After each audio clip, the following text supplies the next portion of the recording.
তোমরা অনেকেই জানো যে আমি বাইক নিয়ে অরুণাচল রাইড করেছি। আমরা এখন যে জায়গাটায় দাঁড়িয়ে রয়েছি সেটা হচ্ছে কিন্তু বুমলা পাস। 15,200 ফুট উচ্চতায় অবস্থিত। আমরা রয়েছি ঠিক ইন্ডিয়ার দিকে। আর ওই পার্টটা, পেছনের পার্টটা কিন্তু হচ্ছে চায়না। এখান থেকে পুরো চায়না বর্ডারটা বা চায়না বর্ডারের একেবারে সামনে আমরা 200 মিটারের মধ্যে, এবং পুরো বর্ডারটা কিন্তু ওই সাইডটা ভিডিওগ্রাফি করা কিন্তু বারণ। আর এই জায়গাটা কিন্তু ড্রোন ওড়ানো বারণ। ঠিক ওই দিকের যে গেটটা সোজা রাস্তা চলে যাচ্ছে ওটা কিন্তু চীনে চলে যাচ্ছে, ওটা আমাদের জন্য অ্যালাউ না। এখানকার ভিউ বা এখানকার ওয়েদার কিন্তু খুব সুন্দর আমরা যখন গিয়েছিলাম।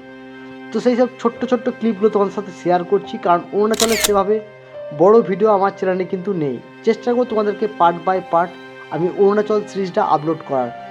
সময়ের অভাবে সেভাবে কিন্তু এডিট করে উঠতে পারছি না, তাই তোমাদেরকে ছোট্ট ছোট্ট ক্লিপগুলোই শেয়ার করছি আপাতত। অরুণাচল থেকে যখন আমরা বুমলা পাস থেকে নিচের দিকে নামছিলাম তাওয়াংয়ে, তখনকার রাস্তার এটার ভিউ। রাস্তার দুধারে কিন্তু খুব সুন্দর ভিউ।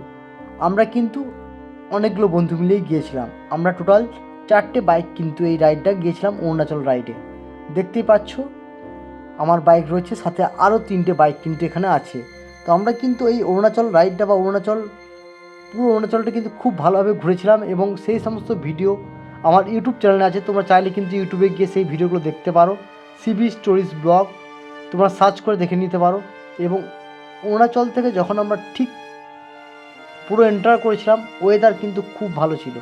পুরো আকাশ থেকে আরম্ভ করে মানে কি বলবো তোমাদেরকে, পুরো ভিউ কিন্তু খুব সুন্দর।